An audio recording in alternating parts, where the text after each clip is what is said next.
This podcast is supported by the Rebecca Vassie Trust, a UK-based charity which promotes the art of narrative photography through granting bursary awards to up-and-coming photographers and funding public education projects like this one.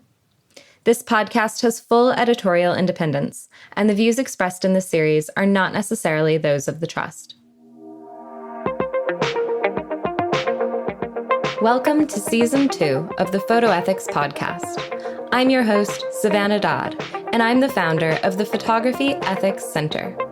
Each week, I'll be talking with an accomplished photographer about the ethics of their practice.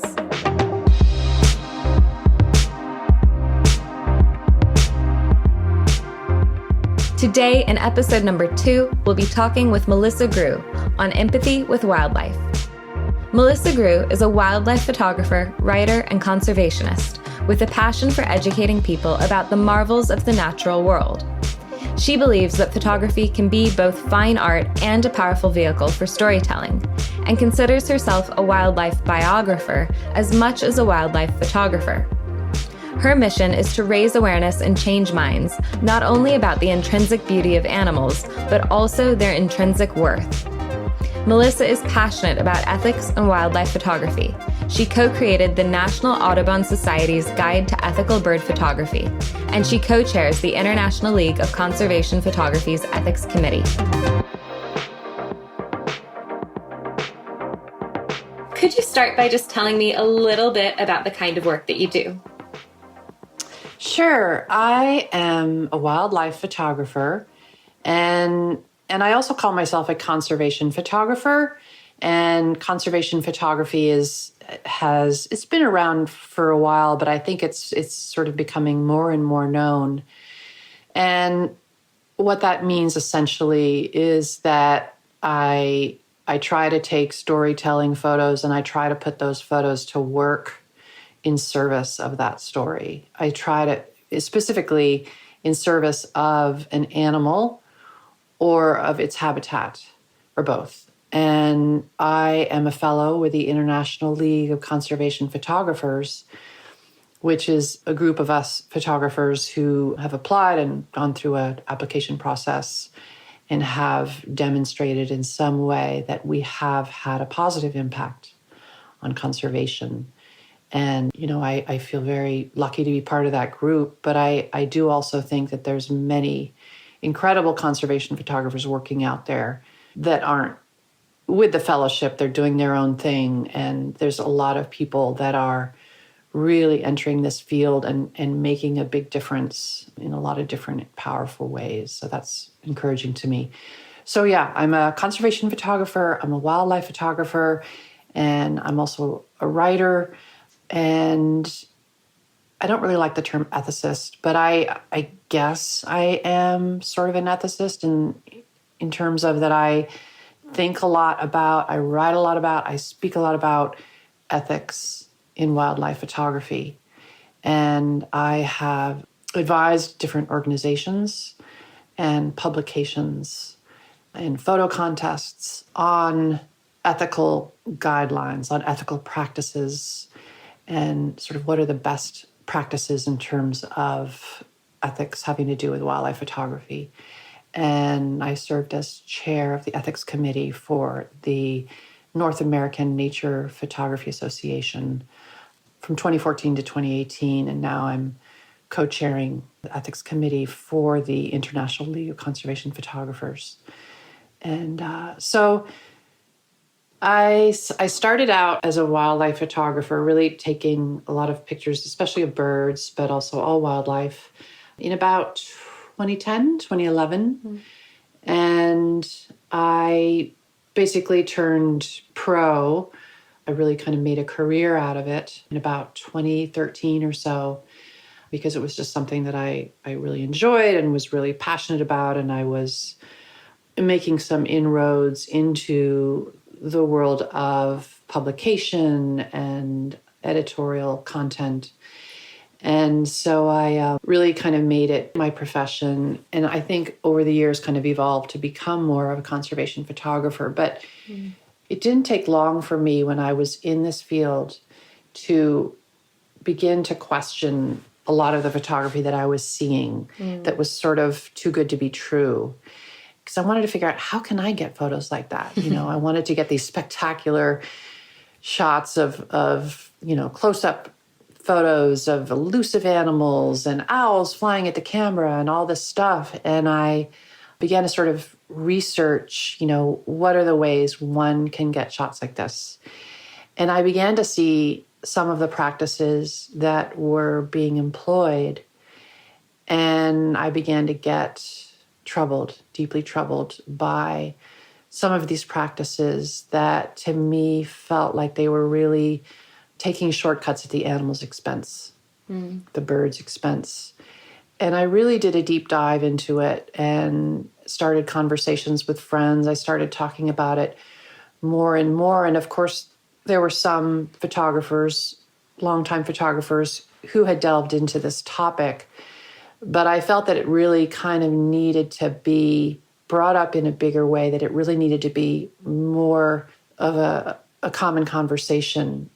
And not necessarily in a way like, don't do this, because more and more I come to realize that there are so many shades of gray. It's such a nuanced topic. And also that none of us are perfect. I'm not perfect. And I make mistakes all the time. And, I don't want to come off as self-righteous. I think that hurts my message, and it's not honest. And, I've certainly made mistakes. I'll continue to make mistakes.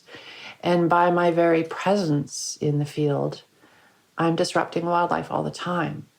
But I try as assiduously, as carefully as I can to minimize my disturbance on the habitat and on the animal that I seek to photograph.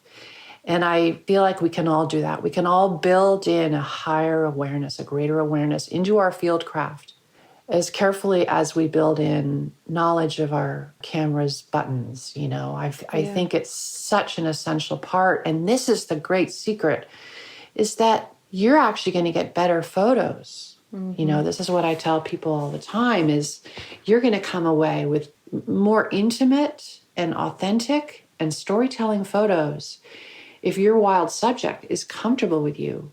And so how do we create that sense of comfort, but yet not sort of habituate the animal in an unhealthy way, and not alarm and not encroach on the space? And of course, there's all kinds of tools. We can use pop-up blinds. We should use long lenses. We should work at a distance when we can. So there are a lot of tools that we can employ to help an animal be comfortable around us. And some of those are well-known tools. But then there's other methods that I think people really benefit from learning about through instructions. So I really do seek to find ways to learn for myself and to share with others. How can we be out there in their space and not disturb them, and yet come away with photos that are meaningful to us, that are sellable if we're trying to make a living at it? Because, we're really compressing animals into smaller and smaller spaces. We're in the midst of the 6th great extinction. We've lost 3 billion breeding adult birds from the US and Canada across every ecosystem over the last 50 years. And I think Earth has lost apparently half its wildlife in the last 40 years. And, it all has to do with our exploding population, our consumption, and this shrinkage of habitat, and forcing animals into smaller and smaller spaces. And for me, the crux of it was really, okay, we're, as wildlife photographers, we want to get as close as we can. We want to find those elusive animals, and we have so many tools available to us. We have texting, we have online database that show the precise location of different species of birds. We have social media that broadcasts exact locations of birds and other wildlife instantly, such that, we can be there in a heartbeat at the nest of an elusive owl, or if a bear's been spotted in Yellowstone. And so we have so much power. And as I like to say, and maybe this is a little too stark, but it's sort of been the best time in history to ever be a wildlife photographer. But in another way, it's sort of the worst time in history to be a wild animal. And there's that incredible power differential. And I think that's part of the whole ethical thing for me too, is we have so much power, not just as humans, but as wildlife photographers. And we have a responsibility with that power to first do no harm. And I think we really got to keep that in the forefront of our mind. And so that's something I'm just always trying to hammer home. Absolutely. I feel like so much of what you're saying really resonates so strongly with me, but I don't have that much knowledge of wildlife photography myself. So it's very interesting and almost surprising for me that some of the same things that I talk about a lot with photographing people are really the same things that you're describing when you're talking about working with animals. And exactly. That shouldn't be surprising to me, but it is.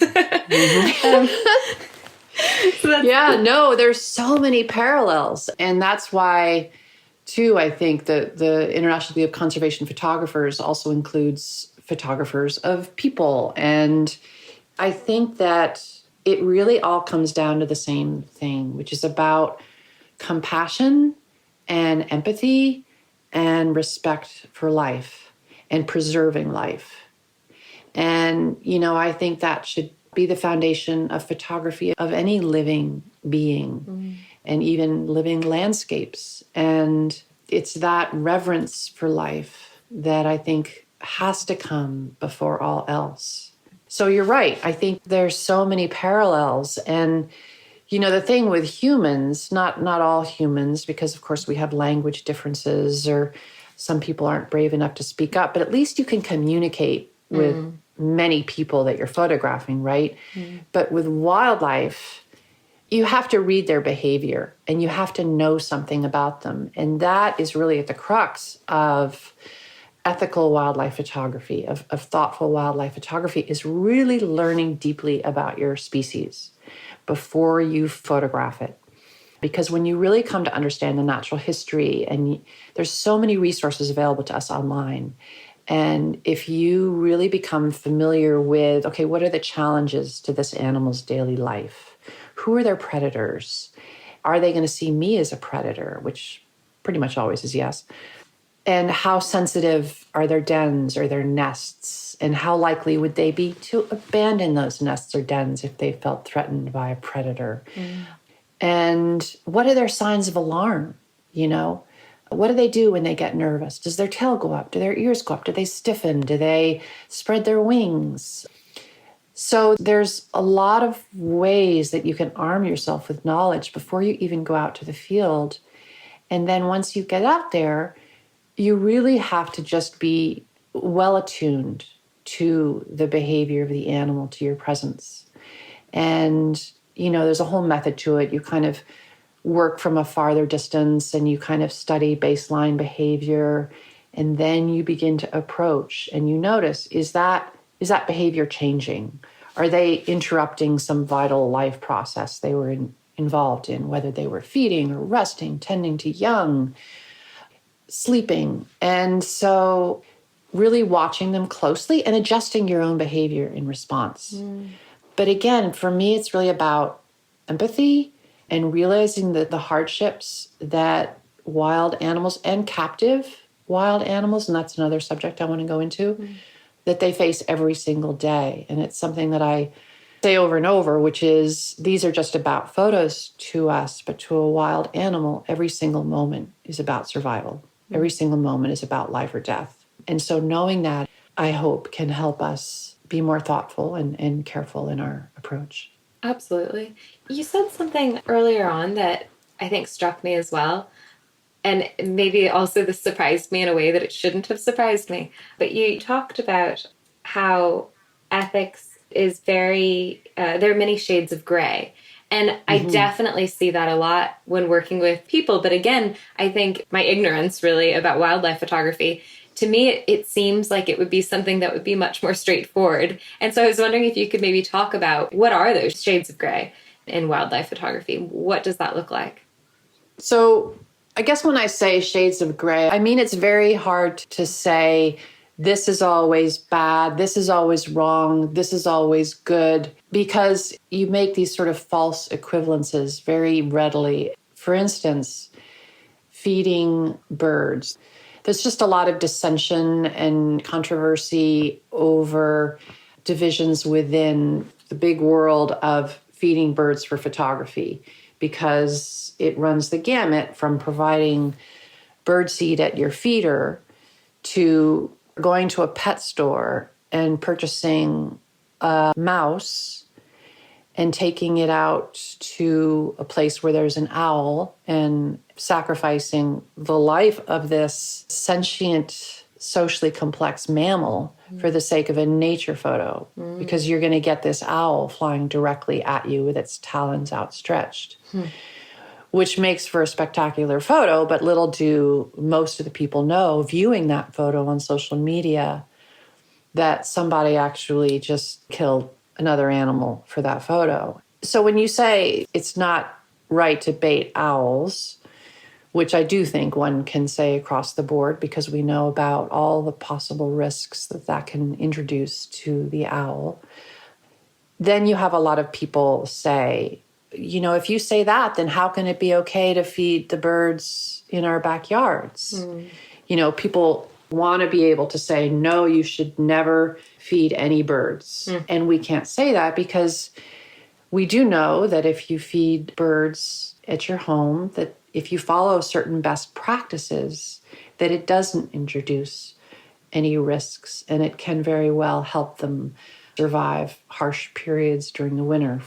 For instance, if you keep your cat indoors and you keep the feeder clean so it doesn't spread disease, and you keep it a certain distance from the window. And so there are these best practices that you can follow that make supplying birdseed to your birds actually a fine practice. So I guess that's what I mean, that there's just different situations and different best practices that apply to each situation. For instance, another example might be you should never photograph raptor nests and red-tailed hawks. Let's take as an example. And the truth is that, yes, if you were to find a particular red-tailed hawk nest in a place where perhaps you were too close, you might disturb that bird. It may abandon the nest. But if you were to find that nest, as we have here in town in Ithaca, New York, there's a particular red-tailed hawk nest that used to be occupied every year, and it was off of a bridge on a busy road, and the hawks were used to passersby walking by and weren't disturbed by people. So you could take your big lens and you could rest on the edge of the bridge there, and you could photograph this red-tailed hawk nest without disturbing them. So that's what I mean. It's sort of about bringing attention and awareness to every single situation, determining whether you're introducing risks by this particular photography setting and where you're located and how you're photographing it, and whether you're providing some sort of lure or some sort of way to attract the animal. And that's something I'm really passionate about. Is I really don't believe that we should be changing the behavior, that we should be sort of compelling animals to perform for us. That's another ethical issue that I feel really strongly about. Not just not disturbing, but not compelling them to perform in some way, whether we're using sounds of other birds to attract them in, or using, some people will even use sounds of predators to bring in predators, which is sort of a technique used in hunting. You know, there's a lot of ways that people try to attract animals, and I think a lot of those can be harmful. Absolutely. And you spoke as well about captive animals. I guess that also constitutes a form of behavior change, doesn't it? Yes, it's definitely about compelling animals to perform. But for me, it's even more about supporting a kind of captive existence that is just morally corrupt and that is a disservice to the life of that animal. I'm speaking in particular about photography game farms that are not a very well-known industry, but it's like if you took a roadside zoo and turned it into a circus for photographers.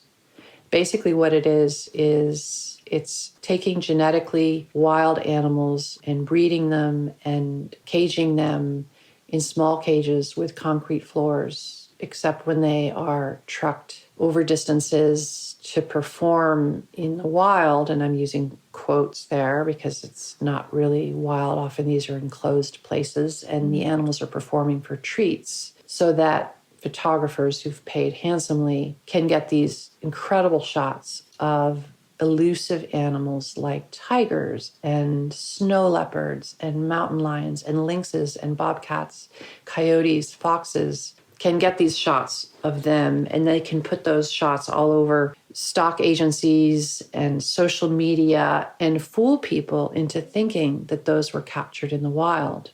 And I've done a deep dive into these photography game farms. They're located in Minnesota and Montana. And it's a hideous industry. They breed baby animals every year for these baby animal workshops. And then once the animals grow a little bigger, they have to be disposed of because they become surplus. And they end up in roadside zoos, in exotic pet owners' backyards, at other breeders, and even fur farms. And this is not well known. The tide is turning and people are learning. So let me come back to the idea of captive. I think captive wildlife photography can be a great source for people to be able to photograph captive animals. Let's say they can't travel and they want to go to their local zoo. And, certainly those are all options for people. What I try to impress on photographers is the need to choose facilities that are ethical. Choose facilities that don't have these animals just to exploit them and just to profit off of their backs. Choose facilities that are AZA accredited. That's the American Zoological Association. Choose sanctuaries that are accredited by the Global Federation of Animal Sanctuaries.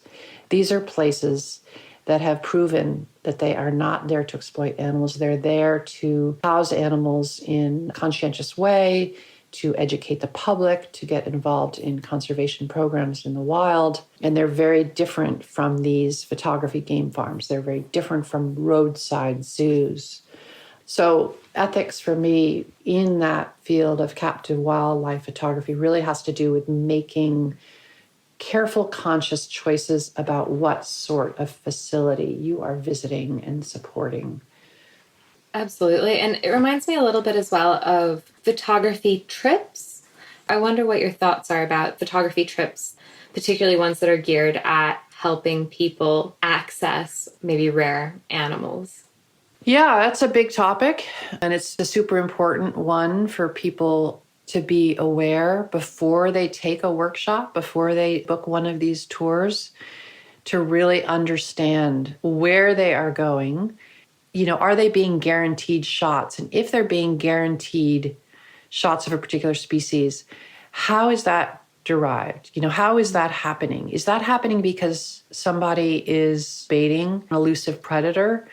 Is that happening because someone's got a cooler full of pet mice in Ontario, Canada, and they're promising you're going to get these incredible shots of snowy owls?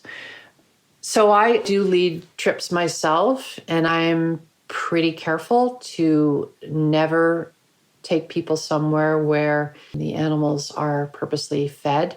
I did co-lead a trip to Brazil. And sometimes you go to these different countries and the tour guides are so eager for their visitors to get the shots that they will supply food and throw out fish for certain water birds, or there's a couple places in Brazil where they'll actually feed the ocelots, this elusive cat. And that's not something that I participated in and would never participate in, but it's definitely part and parcel of some tours, and you have to really tease that out before you go on one of these. There's one guy who teaches a workshop in Canada where he guarantees photos of wolves from a blind. Now, the only way you're going to get photos of wolves from a blind is if you're providing food to the wolves. So you are habituating the wolves. You're getting the wolves to associate the smell of humans with possible food. And that can be very dangerous because these are also wolves that are hunted at other times of the year. And so you're doing a great disservice to those predators to get them to trust people, to associate people with handouts. So it's workshops like that that we really need to be very wary of. I'll be teaching a workshop later in the year to photograph pumas of Patagonia. And this is incredibly beautiful species, and it's the same as our mountain lions and our pumas, our cougars here. They're just sort of different names for the same animal, but really impossible to see here in the US unless you are an incredible tracker and you spend hours and hours and hours following the tracks of one. And I have some friends who do that. Or you hire houndsmen and you tree a cougar. And that's unfortunately becoming something more common in wildlife photography, where a houndsman and his hounds will tree a cougar for you, and you can get photos of a frightened cougar in a tree.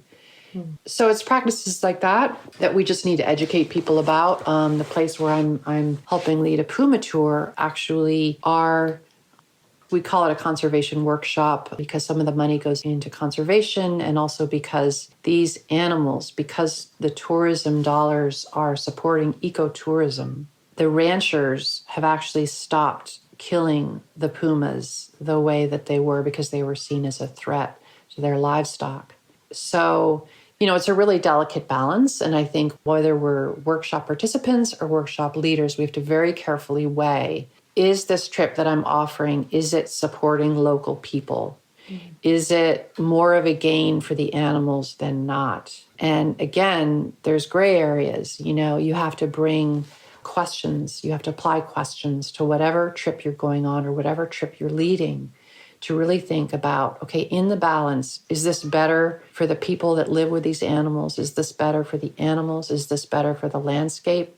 Or should I just not go? And, it's tricky because we all want to get out there. We all want to go to exotic places. We all want to see these incredible, beautiful, elusive animals. But I just feel like we're at the point where we have a big footprint and we need to think really carefully about our choices. And as consumers of wildlife photography, I think that's a whole other ethical discussion. And I could talk for another hour about that, but, how do we educate editors at magazines? How do we educate social media consumers and people who get duped into thinking that the shots they're seeing are of a wild animal when it's actually this terribly abused mountain lion that looks like it's free and wild, but a few minutes later was pulled back on a leash into its cage?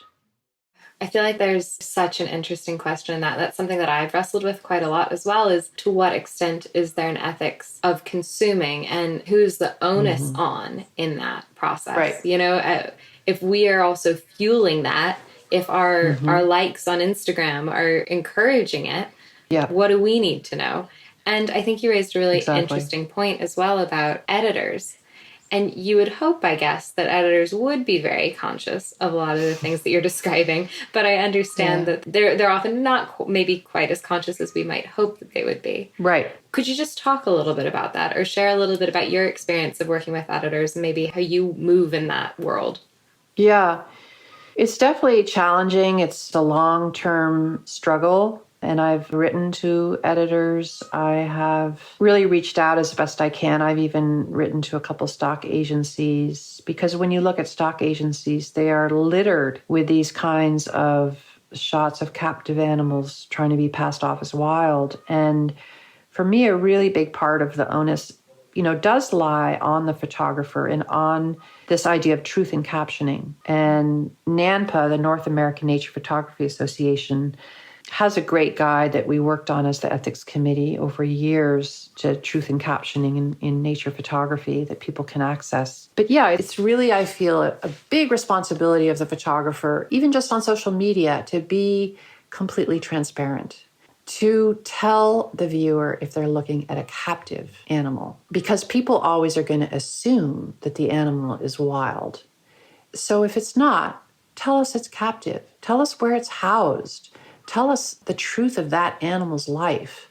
Don't do a disservice to the viewer, and don't do a disservice to other photographers, because there are so many good, ethical, careful photographers out there putting in the time, being as careful as they can, even just leaving camera traps and retreating for weeks and coming back to that. I mean, that's a really non-intrusive way to get an amazing photo. And I know many people who are doing that now, but yet their photos are being muddied with the photos of captive wildlife that aren't divulged, that do look perfect, because these photo game farms know how to make a photo look perfect, and they have the setting right. The animal looks perfectly healthy and coiffed and is leaping spectacularly perfectly towards the camera in the best possible light. And how can we, as careful, conscientious, ethical photographers, compete? You know, our photos aren't going to be chosen in the stock agency because that catalog or that magazine is looking for that perfect photo, and they're going to pass over ours. And I feel it does a real disservice to other photographers, and many wildlife photographers feel that way. And it does a disservice to the animal. You know, I feel it's unethical to the animal, and it tells a lie of that animal's life. And when you look at social media, you see hundreds of these kinds of photos, thousands. And it would lead the viewer to believe that these animals are flourishing in the wild. They are not. You know, I think that's another disservice, is it's deceptive in terms of what's really going on in our world with these species and how close they are teetering to extinction. So if you have all these photos that show these elusive animals looking, you know, perfectly healthy and rushing right at the camera, and all kinds of regular folks have these kinds of photos, and you just start thinking, gosh, what an incredible world of wildlife that any of us can go out and get these shots. They must be doing great. And it's just not true. So, yeah, I think there's so many different ways in which not being honest, not using some really basic truth in captioning guidelines hurts the field, hurts the viewer, hurts the animal. And in terms of editors, you know, I think they're becoming more and more aware. I do think slowly but surely the tide is turning. In terms of stock agencies, though, I think that's really hard. I think stock agencies, at a time when it's really collapsed because everybody wants to give their photos away for free, the people who own these agencies don't want to let those photos go because they're still making money. And because they are so, you know, they're so glossy, they're so perfect. How do you change that culture? That's the big question, isn't it? Yeah, that's the huge question. Yeah. Absolutely. I feel like you described that really succinctly, and how I really appreciated what you said about, you know, it's a disservice to the industry, and it's also a disservice in terms of the messages that it's sending to the viewer. And you said earlier about, and I really appreciated that you said this as well, because it's something that I think really bears repeating, is that none of us are perfect. You know, we all do make mistakes. And I was just speaking with someone the other day about how, you know, I look back at things that I did 5 years ago and I wouldn't do it the same today, you know, and that's okay. You know, as long as I can, I guess, be honest about it and articulate that, I think that that's a good thing. It's progress, right? But I guess along those lines, I was wondering maybe if you could share any mistakes you have made and what you've learned from them. Absolutely. So, of course, you know, I do make mistakes all the time. I flush birds that are scared of me. You know, I make animals run away by just walking through the forest. And I think there's a lot that we don't even know about the effects of spending time photographing an animal, creating a scent trail for predators. You know, there's so much stuff to keep in mind. But then there is the more egregious stuff. And when I started out in photography, I'd been in it a couple of years. And it was back in 2012. I went down to Florida, and at the time I was friends with a wildlife photographer that I went out with one day, and we went into a state park. And we were going to photograph barred owls. And I didn't know much about really any owls at that time. And we went into a forest, and they took out a speaker and started playing the sounds of a barred owl calling in order to bring in any barred owls that might be in earshot. And basically what that does is it makes the owl that's there on territory suspect that there's an intruder that they have to ward off.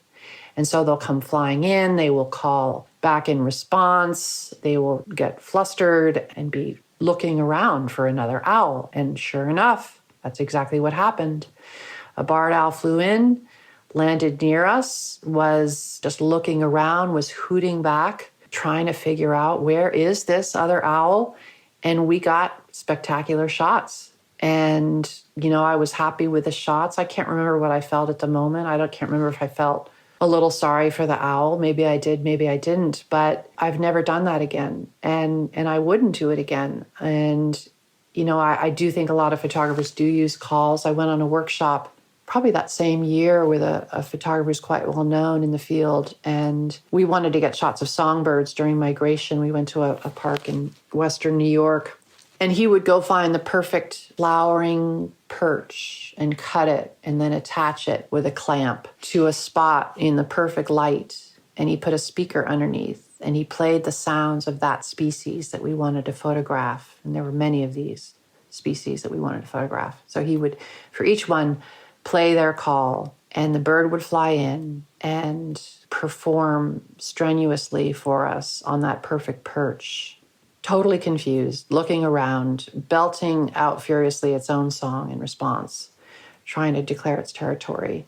And again, great shots, I got beautiful shots.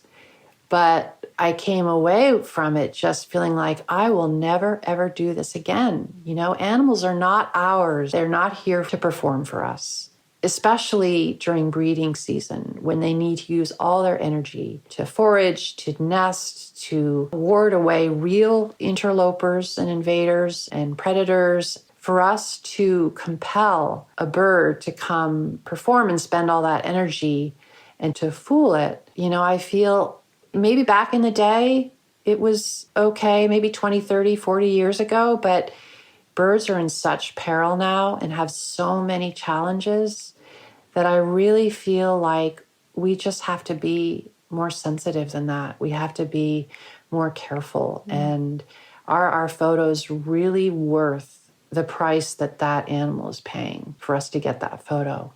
And if we could each ask that question when we're out there, including me, if we could each ask that question, is this really worth the shot? And how comfortable would we be with telling other people the truth to this shot? That's another really good indicator for us is, am I going to want to tell people on social media how I got this shot, or would I be sort of embarrassed?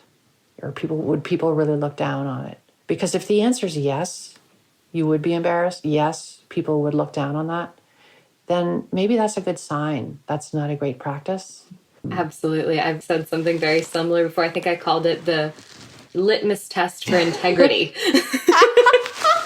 Oh my God, I'm gonna have to borrow that. That's so good. You're welcome to. So good. But yeah, I think all of these things, I'm really enjoying this conversation with you because I do think there are so many parallels that weren't maybe immediately obvious to me. And this has been so enlightening for me.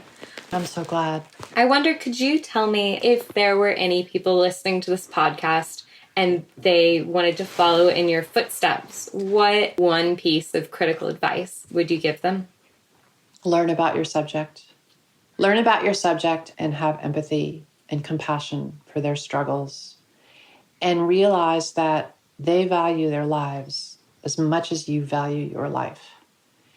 Put yourself, this is a lot more than one thing, obviously. No, that's fine. Don't worry. I could go on. But, just act out of empathy and compassion. And you can't go wrong. I think if we all just brought a little bit, more empathy and compassion to just about everything that we do, but in particular to wildlife photography and to the needs and to the lives of our subjects, I think that's the only way forward and that's the best way forward. And that's all we can really hope for ourselves. And we're all learning together. Could you just tell me, I like to ask everybody who comes on the podcast, if you could tell me, what does photography ethics mean to you, or what does it mean to be an ethical photographer? I think ethics is a tricky word because I think sometimes in wildlife photography, it's been bandied about so much. And I feel in some ways it's lost its meaning. And I think when you say, be an ethical photographer, there's a knee-jerk reaction. sometimes where people feel like, well, don't tell me what to do. How do you know what's right, what's good, what's bad? And, I understand that it can be tiresome to hear those words and it can sort of lose all meaning. But for me, it's really about being empathic. I really do feel like ethics comes from empathy, and that's what I want people to come away with. And that to me is the very foundation of ethics, is empathy and that feeling for another living being, whether it's a person or a wild or captive animal. How can we best honor our subject? And for me, those are the questions that I think ethical practices really stem from.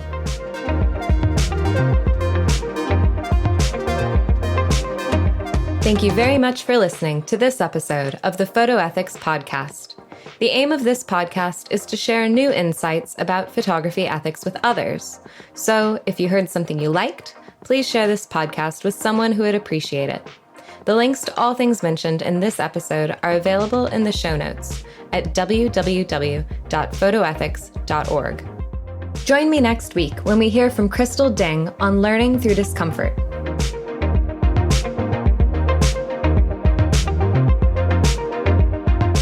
If you're enjoying this podcast, why don't you check out our online courses?